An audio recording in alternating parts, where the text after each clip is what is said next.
What in the world is up? The EJC NFL pod is here. I am back after 3 weeks hiatus. I believe it's been 3 weeks, something like that. Yeah. I did not miss Abandonment. y'all. Abandonment, whatever you want to call it.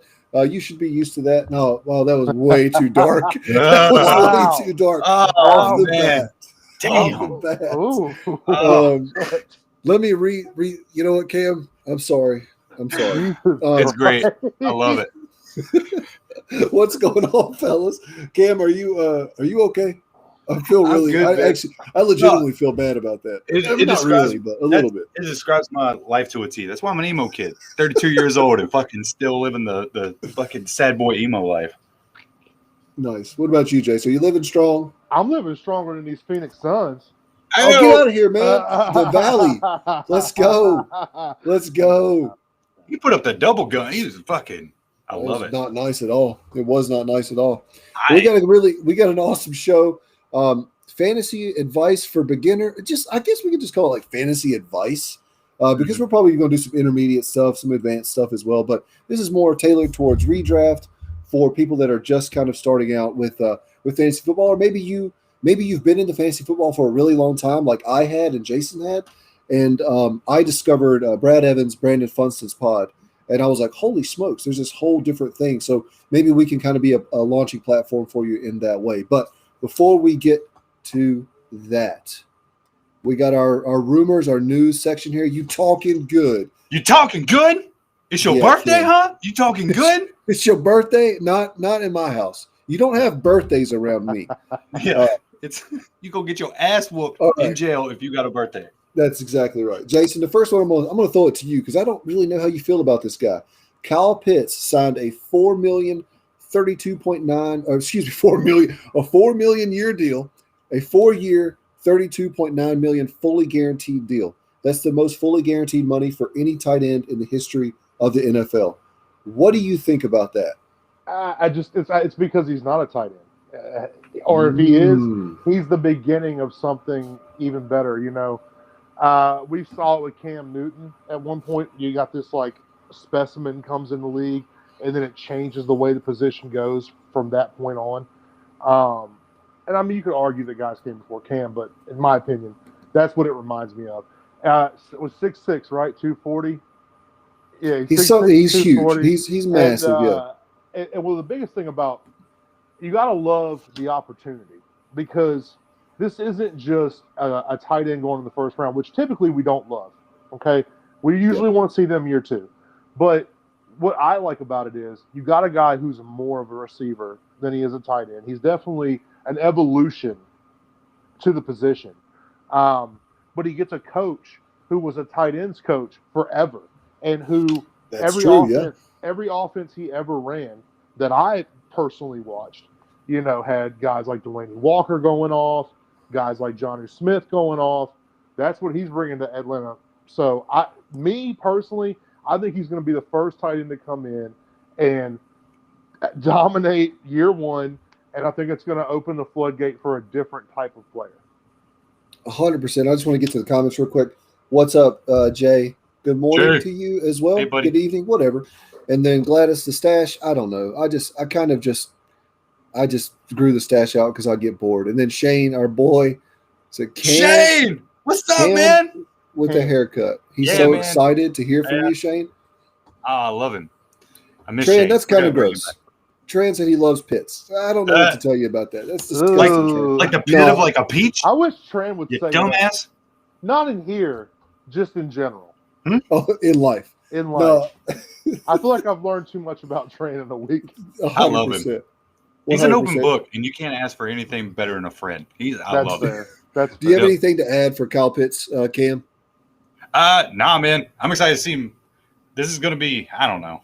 It's wild. So let me come back to it because I actually have a question when we get into like the meat and potatoes of this, specifically about tight ends. So cool. Okay. Perfect. No issues, man.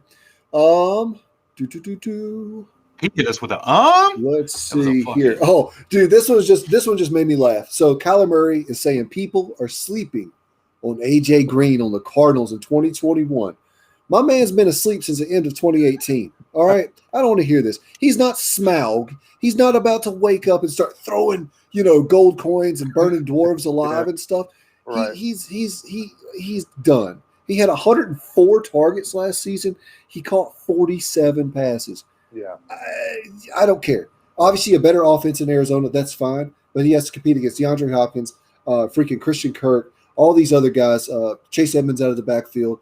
So I don't want to hear anything about that. Do you actually like AJ Green a little bit at all? Either one of y'all? No.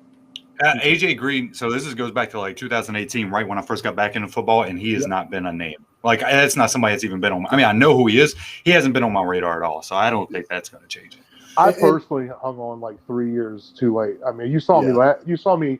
I don't know if it was this last season. It might have been this last season. I gave him one last shot. I think you did, yeah. Yeah, I mean, I've given the guy every opportunity. My thing is Joe Burrow didn't have any issues getting the ball to Tyler Boyd or T Higgins. They didn't have any trouble catching the ball. So I really don't like it. Yeah, agreed 100%. He was so good for so long. So kudos on him, man. And he was a phenomenal fantasy wide receiver for years and years. And as Tran said, AJ Green doesn't deserve his name at this point.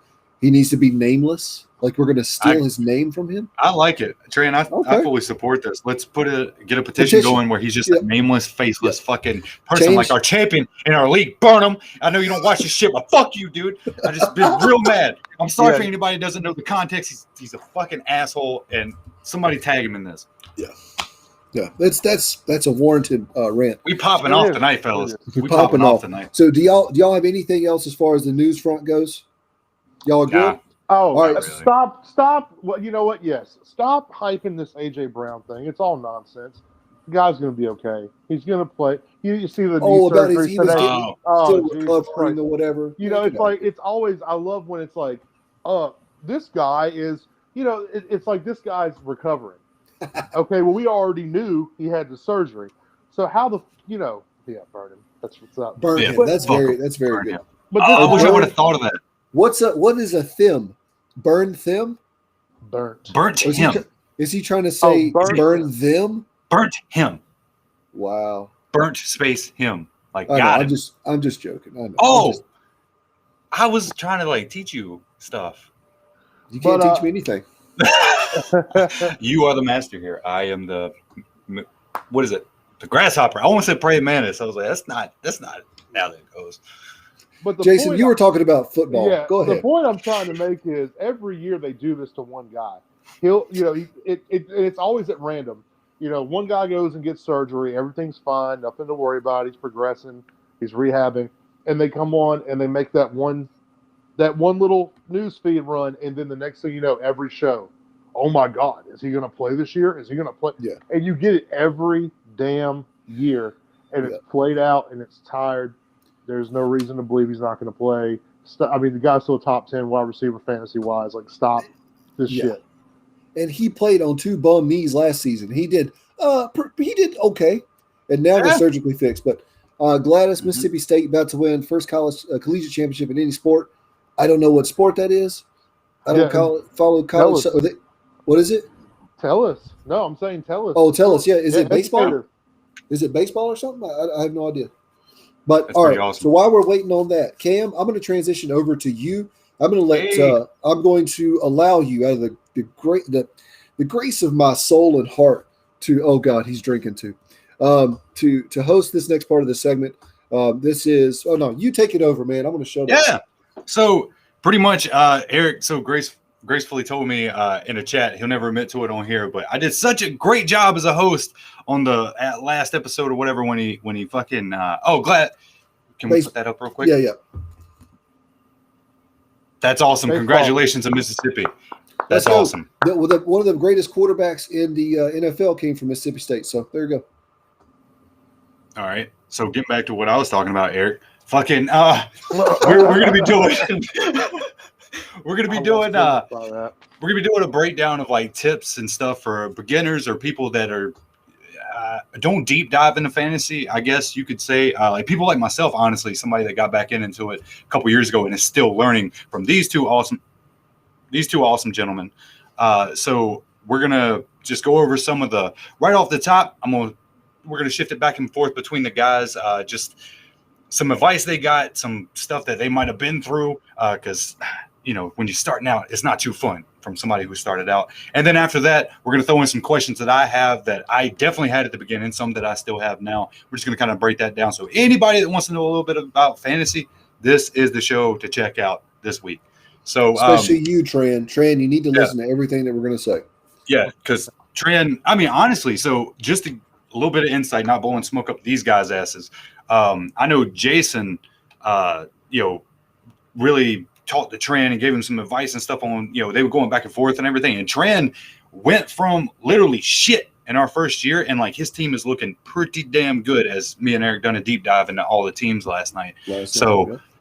Yeah, this is going to be awesome. So we're going to go ahead and kick it off just to scrape the surface. I want to throw it to you guys. If y'all got just a couple of tidbits or something like that you just want to put right out on the table at the beginning, go ahead. We'll send it to Erik first. Okay. So before you do the draft, before you do anything, know your league settings. So I'm a little peel back behind the curtain. I'm commissioning a startup dynasty fantasy football draft right now. IDP, individual defensive player scoring. Some of these players are scoring as much as Dalvin Cook, as much as Alvin Kamara. So you want to know like the league settings. If tackles count for 3 points or something, then you're going to want to focus on those players a little bit earlier. But it's not even just that. It's is it a 2-quarterback league? How many wide receivers do you have to start? When do the playoffs start? Make sure before you do the draft or anything, read through those rules, those roster settings, all that stuff. That's only going to help you out immensely. It'll give you a huge edge against the people that are more like just casually looking, I want to play some fantasy football. So know your league settings. All right, awesome. Jason, you got anything you just want to throw out? I want to go ahead and let's ask a few questions here. Did I hear you say you're doing an IDP Dynasty League? There's IDP in it. Oh. Yeah. I was about to say, how just dare straight you. IDP. I know. You would be so upset. How dare you resurrect the Elite 11? Hey, and you know what? Let us know in the comments. If you want me to bring the Elite 11 back, it is literally 11 on 11, IDP only, fantasy football. If you want me to bring it back, I will bring it back. I want to bring it back. In the comments, I want to be in this. Who wants to be in the Elite 11? But anyway, no, so I would say, yeah, Erik's absolutely right. You got to have a strategy, and you can't have a strategy if you don't know the numbers. This is a numbers game. It's a statistics game. It's an analytics game. You have to know the numbers. So if you don't know what your scoring settings are, how do you truly measure the value of a player? Who's that? Shane says real quick, I'm in a straight IDP Dynasty League. That's awesome. So you just spoke to Jason's soul right there. Oh, yeah. I see, because if I do it, I'm going to do it on Sleeper this year. It used to be a Yahoo league, but we'd have 12 to 14 team leagues. There was a lot of interest in it generally. Mm-hmm. Yeah, so it sounds fun. I'm ready to bring it back. Just kick that off there. So, okay. Yes. And thanks, absolutely. Shane. Now I know it's normal. It's not. So Hell yeah. But no, I guess what I would start per position. Erik's right. You got to know the scoring. You got to be able to play with a strategy. You have to know how to truly measure the value of a player. So, with that being said, we're going to talk standard, and we're going to talk a little PPR. Most of the leagues that we've played in over the years, generally about half-point PPR. Wouldn't you say, Erik? It's usually I would think so. Pretty close to standard. Yeah. Or, with the occasional super flexes and stuff like that. Yeah. But at the same point, it's still standard scoring when we talk about league settings. So, I would start with each position and just go down. You have to know that quarterbacks, and I'm sure Erik will have a lot to say about this. You got to know that quarterbacks can make and break you every week. When you have the QB1 in fantasy football, it's hard to beat you. It's real hard to beat you, because that usually means that guy's putting up 30 to 40 a week. It's really hard to beat that guy. When you have a Aaron Rodgers from last year, when you have a Lamar Jackson, a Patrick Mahomes, when you got those guys that ball out, especially dudes who run nowadays, when you see it in second-year guys a lot at QB. When they really first get comfortable and they're ready to go out there with, fresh with the scheme, you see a lot of the guys, especially who run, just blow up. So I would say, I'll start with quarterback. we'll move to Erik. I'll come back to the next position, but yeah, I would start by measuring each position and how you truly value the position over the player, because that's how you're going to categorize what you're doing. Okay, well, real quick, if I can jump in here, since you brought up the quarterback situation, that was actually one of the questions I had, because a lot of times back before I was familiar with fantasy, I'd done a fantasy league like years ago, and I didn't really watch football too much. I watched maybe a couple of Titans games a year, but like, of course, when fantasy comes up, the number one name that popped in all of our heads, because we were all new, was people like Tom Brady, Aaron Rodgers, guys like this, the quarterbacks, right? Because they're the face of their teams, arguably. So like, people that are just getting into it, the question I got is like, what is both of y'all's quarterback strategy? Considering, Jason, you obviously value quarterbacks, and Erik, you don't value them at all. I hate them. Yeah. So like, what's y'all's strategy going in? And this is, you can talk dynasty too, but So my strategy is to ask your best friend who he likes a whole lot. I freaking hate you so much. And then when he tells you, you wait until the draft, and then you notice that in round 16 he still doesn't have a quarterback, and the only guy he likes is right there for you to take. And you draft right in front of him, and then you take him, and then you watch him walk away from the draft with no quarterback. And that's typically my strategy. Yeah, that's awesome. Real quick, I just want to address something real quick. Trent, dude, send questions in right now. Like, we're kind of free flowing this. So like, if this is what this is for. So if you have any questions, like legitimately, we want to hear them. And because I'm sure it's stuff I forgot to ask or put down. So that'd be phenomenal. Trent's gonna be like, I'm asking for a friend. Yeah, I'm asking for a friend. I'm not a noob, but no. Dude, ask questions for real. Serious answer. I really like year two guys, like I mentioned earlier. I really like what happens, because when a quarterback first comes in the NFL, there's no tape on it. So typically guys, and you can go back to, like, I would say one of the best examples of this is RG3, but you can go back and you can see how guys, when they come into the NFL, they pop because no one has tape on them. They don't really know what they're doing with them. If they're truly elite that year two, with the exception of a few, but typically that year two, they will explode. And you see a lot of guys who have been top 3 quarterbacks in fantasy all being in their second years, over the last 5 to 6 years. Right. All right. Lamar Jackson and Patrick Mahomes are the first 2 examples that come to my mind. Yeah. Well, you mentioned Cam Newton earlier, and that was the first thing that popped in my head when you were talking about that, is how he came in and he was one of the ones that stayed a staple. He didn't fall off because, RG3, dealing with the stuff he had to deal with, injuries and stuff like that. RG3 isn't a thing anymore, but Cam had that same kind of style and like really just brought us into this new era. So yeah, I get what you're saying. Fancy monster. It's very true. And I appreciate the shout out. Brady and Rodgers got that stack. Hopefully everything works out. Erik, what about you, man? What's your age of 92 years old? Yeah, for real. So what's your take on quarterbacks like in fantasy overall? Got you. So I'm going to talk about a single quarterback league. Superflex leagues, meaning you have the opportunity to start 2 quarterbacks. That's a whole different strategy. So I'm not going to talk about that. I'm going to talk about with single quarterback. I don't value quarterbacks whatsoever because there's one roster position that you have to fill with one player. Quarterbacks.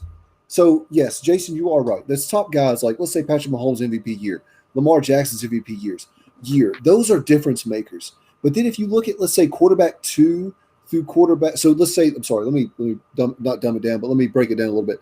The quarterback who finishes second to the quarterback who finishes, let's say, 14th, there's really not that big of a difference week to week on what they score. So instead of, let's say, spending a second-round pick to get Patrick Mahomes and missing out on someone like a Cam Akers or a Stephon Diggs or someone like that, I always try and roster running backs and wide receivers first because you have to fill multiple positions with those type of players. Whereas quarterback, tight end, that's a single position for the most part. There are some leagues that are different. That's why it goes back to know your league settings. But if you're starting a single quarterback, I personally, if it's a 12-team league, I'm not looking to get a quarterback until at the very, very earliest, round 7. I want to get a solid 2 to 3 running backs and a solid 3 to 4 ish, right? We're averages here, wide receivers before I am touching quarterback at all. I don't disagree with round 7. I think you can really get a guy there who's going to blow up if you know what you're doing. But what I would push back on you with is, then if that's how you feel about quarterback, then why don't you feel that way about tight end? Because, going and getting a Kittle, we love doing that. Going and getting a top 5 tight end, we love doing that. But why don't we love doing that with quarterbacks? I mean, it's the same. It's really the same concept. It's really. I think it's because quarterback is a lot deeper. So quarterbacks, let's say 1 through, or let's say quarterback 6 through, 20, something like that. They're not that far off of each other as far as the points that they score. If you take tight end, let's say 4 to tight end 12, they are trash. Like they're just not good. So if you're going to, I've actually warmed up lately to the idea of grabbing one of the top 3 or 4 tight ends. I think there's 4 big tight ends this year with Hawkinson included, with Kittle, Kelsey, and Darren Waller. But if you're not getting one of those 4, just wait. Grab freaking, Jared Cook at the very end of your draft, and just stream the position. And we can talk about streaming here soon, but we do have some comments here real quick. Yeah, so actually this one right here with Tran, that's a perfect awesome segue. because this is one of the ones that I had for Erik that I sent these guys. So appreciate that, Tran. It was what is the best way for a beginner to learn their true value of their players to avoid being the loser in trades? And we all that's one of the things that it comes with every league. No matter what you think you're doing, nobody wants to be viewed as the end of a bad trade, and it stings. We've all been there. We've took it, and then of course, if you got if you've got a wild league, I've been on the end of a couple of them. If you got a wild league like we do, of course, there's going to be trash talk and everything like that. So, for people that don't know, and I'm still learning this, so I'm actually asking this: how do you honestly, truly know the value of your players? So I'm gonna just quick, and then I'll let you have it, Erik. But the word I don't like here is possibilities. It's not possibilities; it's opportunities. That's what you want to know. You want to know what their opportunity is. So it's not that we don't value possibility; we value ceiling opportunity to floor opportunity. It's what we're looking at. I'm sure Erik could probably put this more poetically, but bottom line, you want to know how many times that guy touches the ball. And you want to know and if he's a quarterback, you want to know what kind of offense he's running. You want to know what his options are, what his skill set is, and what he's most likely to do. It's about opportunity, not possibility. Go ahead, Erik.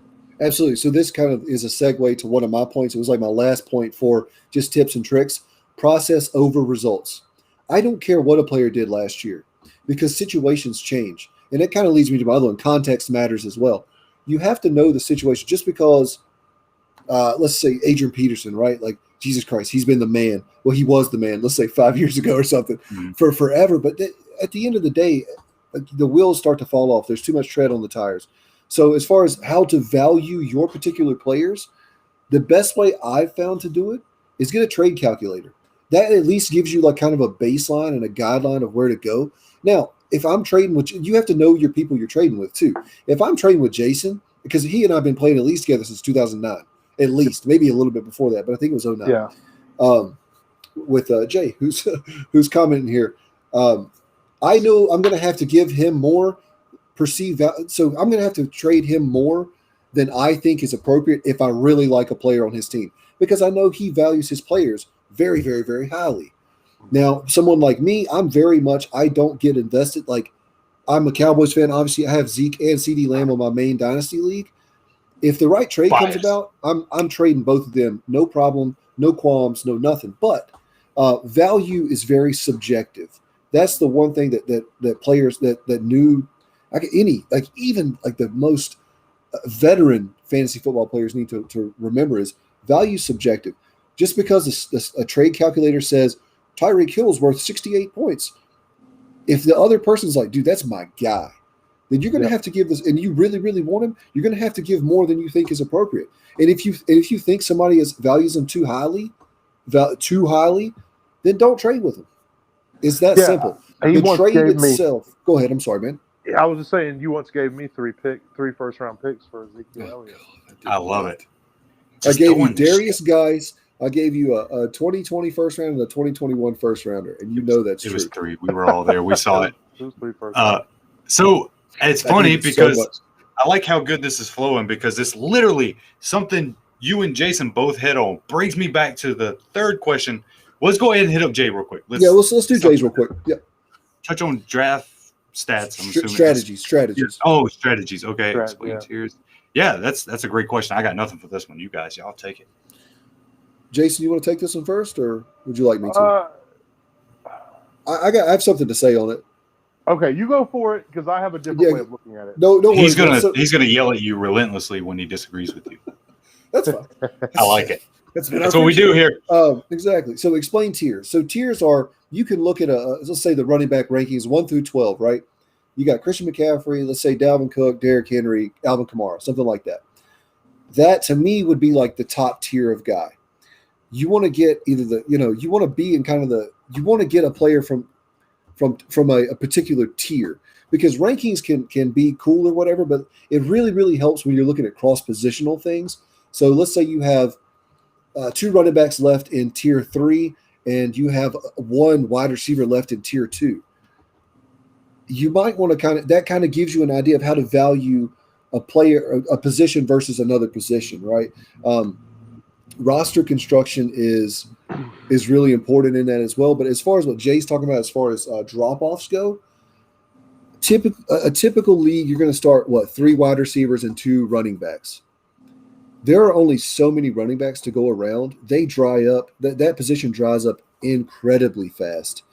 So maybe that's what Jay is talking about as far as the drop-off goes. So that's why you see veteran players like myself, like Jason, like I want to get like 2 running backs in the first 2 rounds because I believe that I am there. I believe there's enough depth at wide receiver where I can grab that 3rd, 4th, 5th, 6th. If you compare a 3rd round wide receiver to a 3rd round running back, or let's say a 5th round wide receiver to a 5th round running back, it's night and day. It's Robert Woods versus Myles Gaskin or something like that. Give me Robert Woods. It was like you were saying earlier, it's the exact opposite with the quarterbacks. You were talking about how quarterbacks 1 through 14, as long as they're all playing, everything's going to be good. The running back situation, RB1 to RB fucking 12 is a huge, huge difference. Like, Yeah. Well, we talked about opportunities. You also have to understand analytics have killed the running back. It really have. They really have. Damn you, PFF. Yeah, damn you, PFF. Because now teams are so less likely to pay guys. What I would say, when you look at these running backs and you're trying to measure that opportunity, and you're trying to put them in tiers, you're basically saying, okay, I know this guy gets 100% of the carries. Okay, after that we have a drop off, someone who shares time. After that we have a drop off, someone who sits behind someone else. And you see these things happen because with running backs, it's not the day of old. You're not going to just be able to go get whoever the Houston Texans running back is. You might walk into a draft, especially if you're a beginner, and not know who the hell that is. But you're thinking, I just want his starting running back. Well, guess what? They're not all starting running backs anymore. So you have to understand, again, their individual opportunity. I don't think it goes much beyond that. I mean, that's Derrick a perfect Henry. way to say it, man. Like, yeah, we had the meme earlier which showed the best running back tandems in football, and it gets to Derrick Henry, and it's first half Derrick Henry and second half Derrick Henry. When there's a guy like that, obviously go for it. When there's a CMC who catches as many balls as he catches as many touchdowns as he runs in, that's a guy that you want to go get. It's kind of a no-brainer at the top, and then you're fishing in between. Yeah. Go grab you a Saquon Barkley. Yeah, man, and I don't think I put it as eloquently as you just did, Jason. But like, you can print out Matthew Berry's rankings or something like that for your draft. But I really, really, really recommend. Like, I'm not trying to push a certain site or anything, but Fantasy Pros, for instance, you can literally print out. Sponsor us. You can print out the running back rankings, and it'll say the tiers in those. So that way you can compare, you have 4 sheets or whatever. You can compare, okay, Allen Robinson is a tier 2 wide receiver, and then J.K. Dobbins is a tier 3 running back or whatever. J.K. Dobbins is trash in my opinion, but I won't get into that. I'm going to hurt if Shane's still watching. He's going to be like, what the hell? What in the effing But yeah, man, that was a good way to put it, Jason. Just you have to know who is a bell cow. There's not really any except for like Derrick Henry anymore, to be really honest. And then who is that's what tiers do. Dalvin Cook, I still throw him Dalvin in there. Cook, that's fine. Cook, yeah. I'm going to tell you guys. Tighten up. I had hashtag tighten up. But before we go on this question, I'm going to tell you guys. My original intention was for us to do a few rounds of a mock draft on Yahoo with a bunch of random people and just kind of commentate. But I'm going to ask it since we didn't get that opportunity. I was going to ask you both. If it's CMC, Henry, and Cook, who you taking number one? CMC. No problem. I completely agree. I would, man. I got a bias for Cook and Henry, man, because I had Cook last year, and he did nothing but produce all fucking year. And granted, CMC did too, but I got that close. Like, I got to see it firsthand. I got to see how it hurt people. Like, when the rest of my team didn't do great, and Dalvin Cook put up a whopping, 35 fucking 40 points or some crazy shit, and I still won. I was like, and I feel like I'm going to have the same thing with Henry this year. So, I mean, obviously the right choice is CMC. I'm just saying I have a bias. Yeah, well, it's fine. That's fine, They're both going to be great. Right. But these are the types of things I wanted to kind of go over because what you're going to find out is Derrick Henry and Dalvin Cook have incredibly difficult schedules while CMC plays the 7th easiest schedule in football. I did Everyone projections. Fire up CMC. And that's one thing, real quick. Can I just pause right here real quick? That is one thing that I did not do last year. So you're talking about how the schedule changes. For the last 2 years in this league, I did not look at matchups. I was looking at the matchup in the league, but I didn't look at individual team matchups. And towards the end of the year, I started doing that. And obviously, it helped me out. But that is something I want to put out there. If I can give any advice on all this for anybody that's a beginner, really learn who these teams are playing against and really watch it because, there's some of these guys that did great for me, and then my first year didn't do so hot last year, and it was vice versa. And it was a hard lesson to learn. So I just want to throw it out there. I want to caveat off of that and say, don't just cookie cutter and say, oh, this defense was good last year, so they're automatically going to be good this year. Somebody like the Titans, for instance, their defense changed a lot. Yeah. So that rush defense is going to be maybe better. I don't know what y'all's stats were as far as the Titans went, but you have to apply context once again into your scheduling, right? Power rankings or whatever you're trying to call it. Strength of schedule. Excuse me. That's what I was trying to say. Right, and let's circle that back to that word, that magical word. It's opportunity. Dalvin Cook and Derrick Henry carry the ball 30 times a game, but guess what? When you're playing the best teams in football, it might always go down that way. They're going to have a middling year. Doesn't mean they're bad, but it doesn't mean that they're Christian McCaffrey over here playing punks, scrubs, bums, catching everything and running everything. You know what I mean? So bums. Eric's new word, bums. That's mine. That's mine. No, my new thing. That's my word. No, that's my word. God damn it! I'm not going to argue with you about bums on this fucking. Hey, he's more show. of a Wolverine guy than you, and it's definitely a. That's fine, bub. Yeah. I have CMC projected for 128 targets. Just FYI. 128 targets. Hey, you came here for a beginner advice. Draft Christian McCaffrey number one and don't look back. There's your beginner advice. That would be great. Okay, and this is kind of a good segue, honestly, to what Tran is saying. When would you take injury into account? Me personally, I don't care. I don't your injury. You're injury prone until you're not. Dalvin Cook was injury prone his first year or two in the league. What's he done now? CMC got hurt last season. He had a huge workload. Can we expect? What's that? Know your player. I mean, what does he look like? He's cut up, dude. Know your player. It's like with Austin Eckler last year. Everyone was so worried about Eckler, but if you hung on, he might have won you a championship. When you know a guy's a gym rat, you just be good with it. Unless it's James Conner. So there are some players, right? Like James Conner, Tyler Eifert. There's some players out there that they literally are injury prone because it's been multiple seasons. Right. So, but honestly, Tran, the only time I take injury into account is when I'm looking more at a lower tier of player and I'm comparing them to someone else. Then I will be like, this guy had a little bit of he's had a little bit of bad luck with injury. So I'll probably go, the other way with that. But as far as my stud folks, don't care at all. Not at all. I mean, they're millionaires with $1 million doctors. I mean, they're not. Look, you have to screw me 2 or 3 times before I give up on you. And again, if these players are so easily accessible today. When Erik and I started playing fantasy football, you didn't know a fucking thing about these guys who got on TV. Those were the super duper stars. You got to know them a little bit. Today, everybody's got an Instagram. Everybody's got a Twitter feed. Everybody's got something going on. You want to know what a guy's all about? Jump over to his Instagram real quick. Is he working out like crazy? Okay, you're probably going to be all right. And I would say, too, age. When age starts to become a factor, when they creep on up there in age. Okay, so real quick. Yeah, no. I thought you strained something first. I thought you hurt yourself sitting down for a second. I was like, okay. No, I love the bringing up the age because the big question I have for you guys, the one that I really wanted to throw it out there, I think we may have hit on it in a show at the very beginning that no one cares about. Where is the line between age and production? So obviously you have, a brand new rookie or somebody in his second year that's blowing up, but you could also, and it goes back to kind of drafting too, or you could take somebody that's just on a fucking status like a Henry, you know what I'm saying? Like for you guys, where does, especially in Dynasty, I'm going to bring us toward Dynasty a little bit because I think that's where it's super relevant.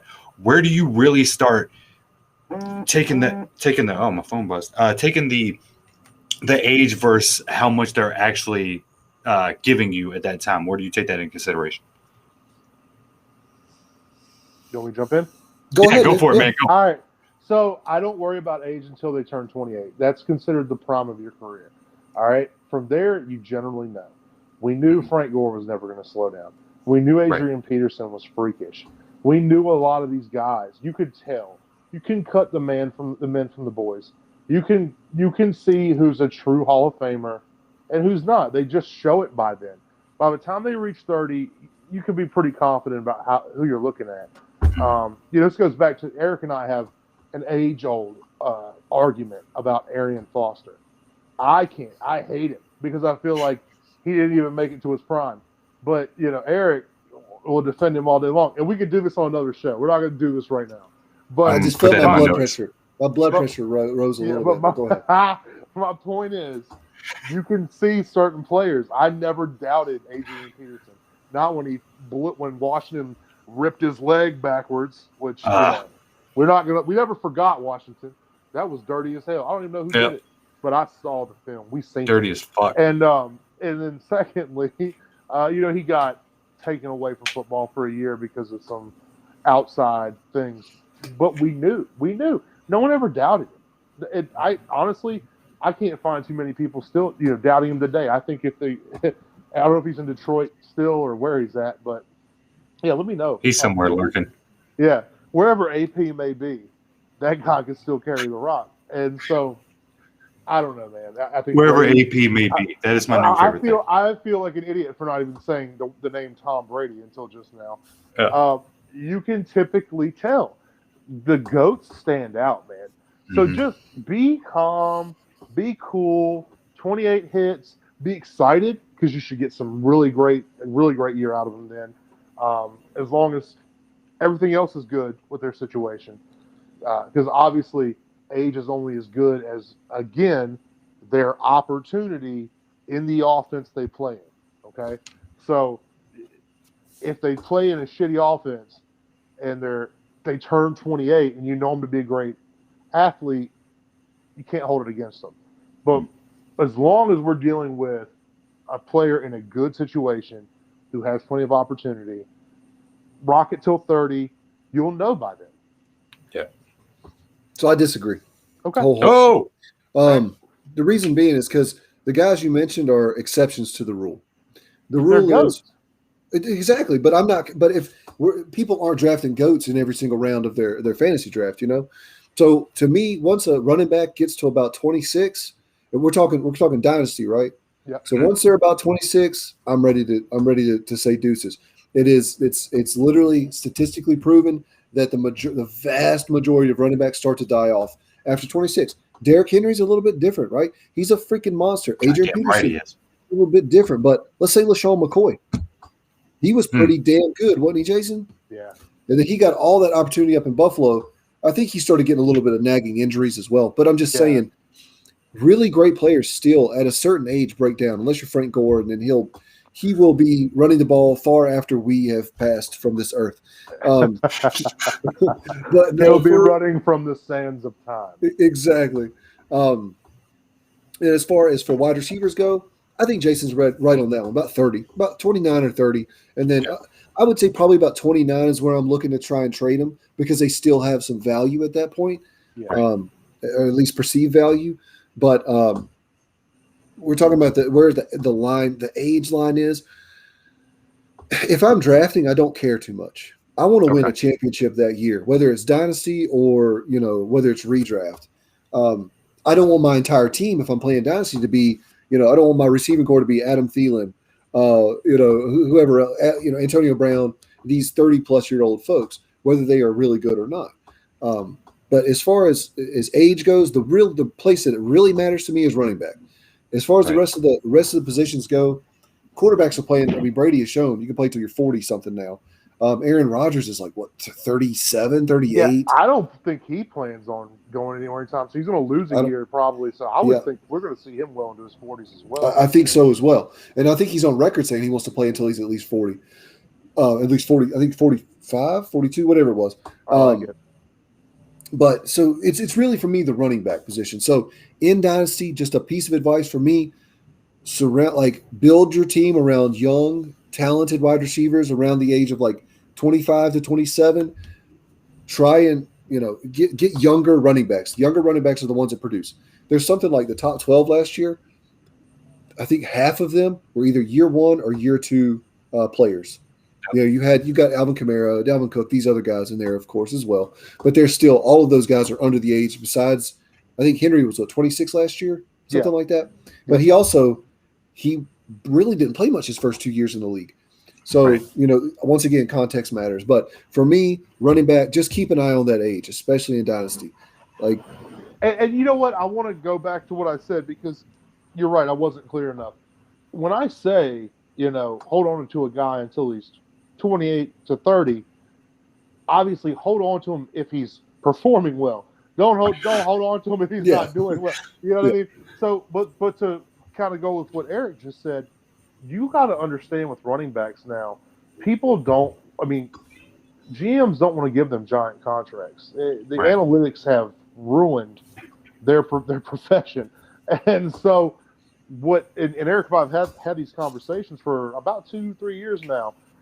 What you want to do is you want to find a guy who is a top drafted, selected running back every year. You want to try to find that guy who they spent a first or second round pick on because you can guarantee they're going to get their return on investment because it has become a business move and less of a premier position like it used to be. You kind of have to be, like, again, we said the GOATs.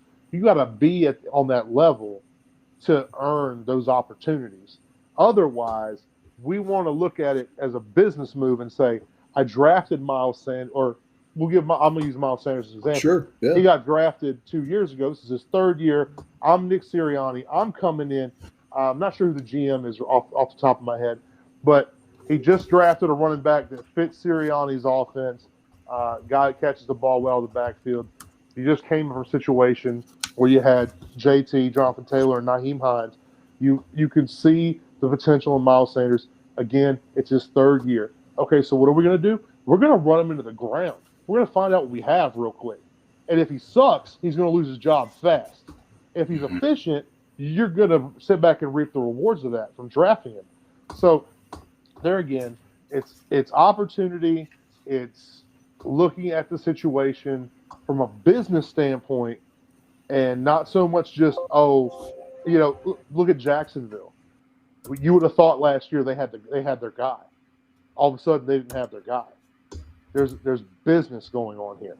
So that's what you have to avoid in the running back position today, but also understand that they're still as important as ever.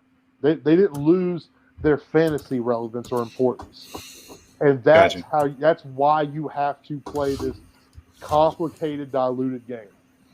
And that just leads to the point of positional scarcity as well, right? So, like, you have to start at least 2 running backs, and you probably want to have, a running back in your flex position as well. Right. So when you don't have as many running backs as you have competent wide receivers who are good for fantasy, because this is a passing league. There's no more. This is becoming a passing league. It is straight up a passing league now. Mm-hmm. So when you get somebody like, if you were to get, I don't know, I'm trying to think of a feasible, like if you were to get, let's say, Derrick Henry, Cam Akers, Josh Jacobs in the first 3 rounds, you don't have to worry about anything else. Draft wide receivers, you have 3 competent running backs at that time that you don't have to worry about anything. So that's why old heads like myself, Keith, who was on here not last week but the week before, Jason, I'm getting all the running backs. That's what I want because then I've gotten a position that is scarce, that gets injured a lot as well. We didn't talk about that. They're hitting a 35-mile-an-hour crash every time they get tackled. They're the ones with the most touches. They're the ones with the most opportunities as well. So, yeah, I don't know. This has turned into like we love running backs show somehow. Well, obviously we do, but I love running backs. We do love our running backs. I mean, so we're talking about running backs. When we were talking, we introed the show. We were talking about Kyle Pitts, and Jason said he had something he wanted to hang on to. Real quick, I just want to throw it out there. So with since I've been watching football again and getting back into it, the stock and tight ends, like your elite top tight ends, is rising. So like, where do y'all see that going, and like, how do you value your tight ends? Well, all I was referring to, and I ended up alluding to it anyway, but all I was referring to was just the fact that you want to look at second-year guys there. I was trying to make the comparison between the quarterback and tight end position. But you want to look at second-year guys there because mostly they don't translate in the first year. And what I thought was special about Pitts is he got an opportunity to play for a guy who actually might be able to manufacture the opportunities that he needs, even on a very basic level, just because of his athleticism. But, yeah, I mean, Eric, why don't you give him a little rundown on T.J. Hawkinson? I think that would kind of clarify what I mean here. Absolutely. And he's going into his 3rd year, I believe. Yeah, because he was drafted in 2019, like number 7 to the Lions. So when you're looking at tight ends, let's take it back to your question, Cam. So early tight end, for instance. I'm gonna kind of spitball. I'll get to T.J. Hawkinson in a second. I think the strategy has become more prevalent to get one of those top 3 or 4 tight ends because the tight end landscape is just trash and people don't want to stream. And when I say stream, if you don't know what that means pretty much pick a player up off the waiver wire every single week who has a decent matchup, who has an opportunity to potentially, score a touchdown. Jeff Ratcliffe, he's freaking awesome. He's got the rant. He worked for PFF for a while. He works for FTN, Fade the Noise fantasy website now. But he always talks about it.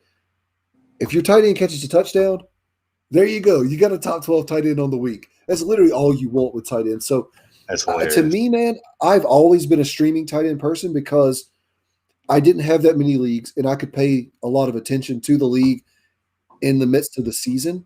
Now I've got, I don't know, I'm coming up on like double-digit leagues and I can't do that anymore.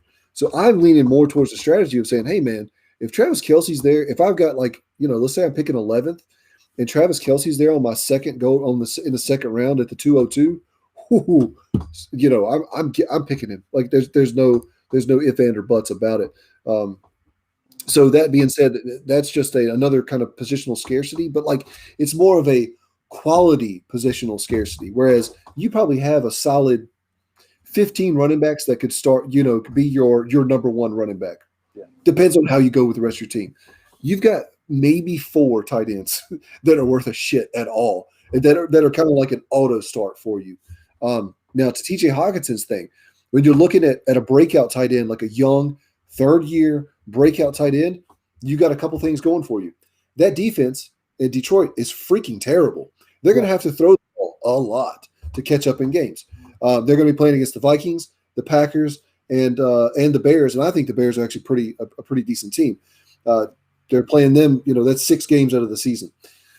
He's also probably going to be the number 1 target on that team. because that wide receiving depth chart is pretty much trash.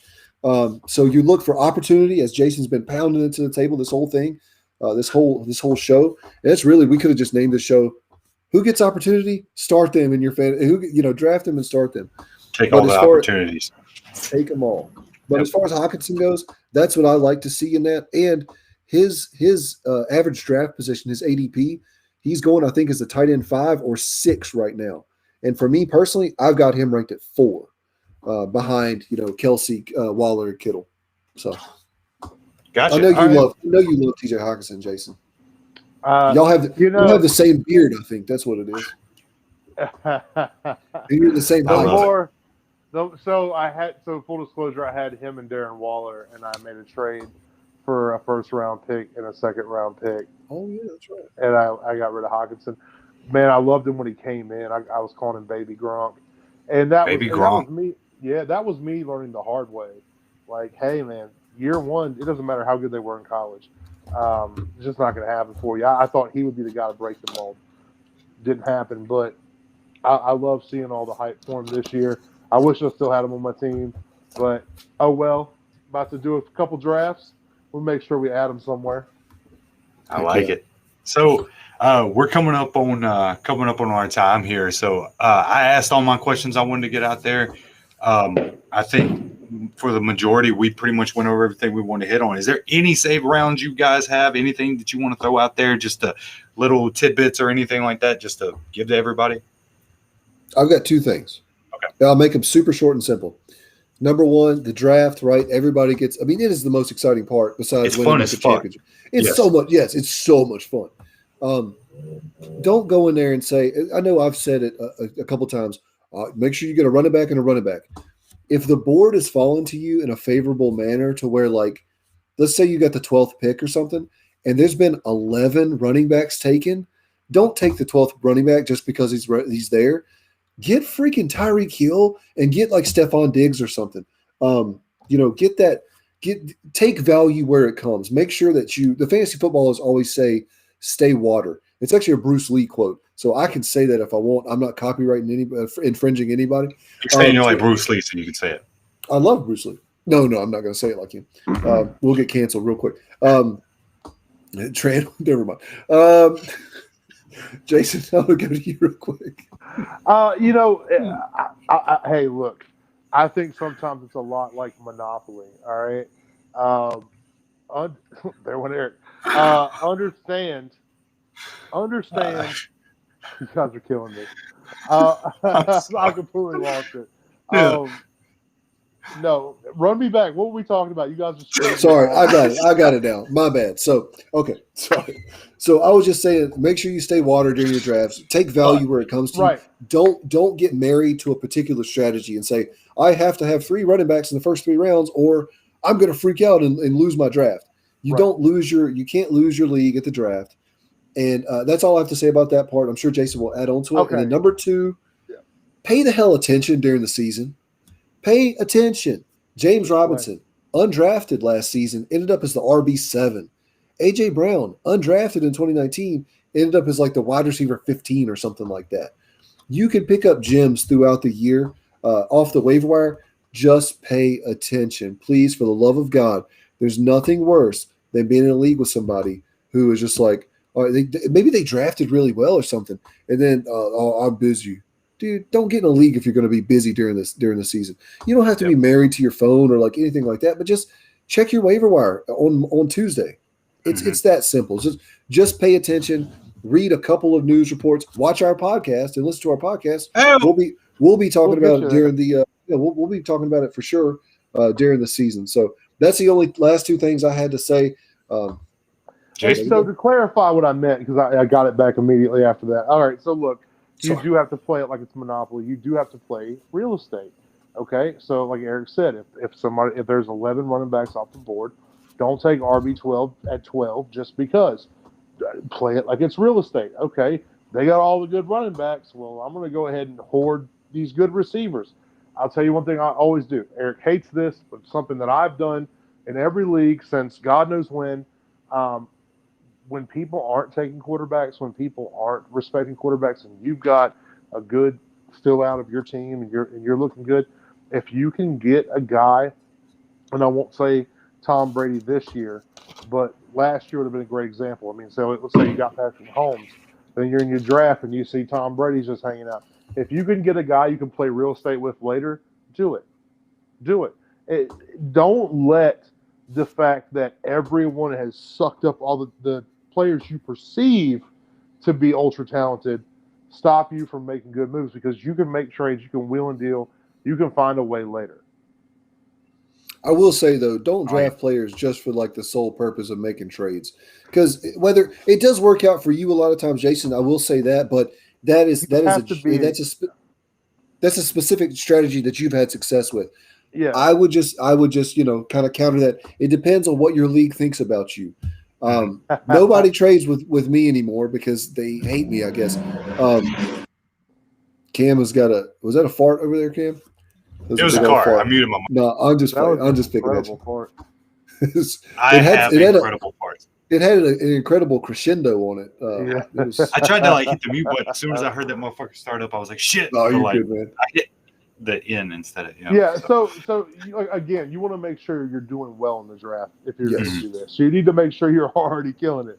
But that's what was going to be my caveat. Jason's like, make sure that you have value and you've covered your bases everywhere else. But if you're right, man. Like if I wasn't taking a quarterback and you're right next to me and you have two quarterbacks already, why the hell not? Why the hell not? All right. Well, I mean, I think we pretty much threw out a lot of information to everybody. The last thing I want to throw in is I heard this the other day. I can't take credit for it. It's Fantasy Footballers sponsor us, but they really put it in perspective for me. They said whenever you're drafting, it's like playing the lottery, and you're really gambling on your team. So if you want to take one of these rookies or something like that, you could win the lottery. You could win $200,000. But you could also not win anything back. You could make your money back. So that really resonated with me, and it's something if I start up another league this year, that's something I'm definitely going to take with me. But other than that, I think we pretty much hit everything on the head. If you got any questions or anything, hit us up on Twitter. You can hit us up on Facebook, EJC NFL Pod. We got a YouTube channel. YouTube. Dungeons and Drag Routes Dynasty Talk Weekly. It's coming back and it's coming in full force. I'm about to say some really god awful shit to some people in our league, and if you want to just see them get just ridiculed relentlessly, please give us a follow. For good reason. For good reason, because I hate them, and that's all it is. I put it on Twitter the other day. My favorite part about fantasy football is having to constantly remind myself that I don't hate my fucking friends. It's great. So. That'll do it for me. Eric, Jason, y'all got anything else y'all want to throw out there? Nope. I was going to say anybody who's in the Scott Fish Bowl 11, good luck unless you're in my division. And then we got to try and get you two boys in there next year. Yeah, they don't want me in it. They don't want me in it. They don't. We'll get you in there next year for sure. Last thing, let me get that. Let me get it. You ready? Yeah. Hit it. One momento. I got to find it. I don't know where it's at. There it is. Boom. Mighty epic kneel down. Leave Devontae Adams alone.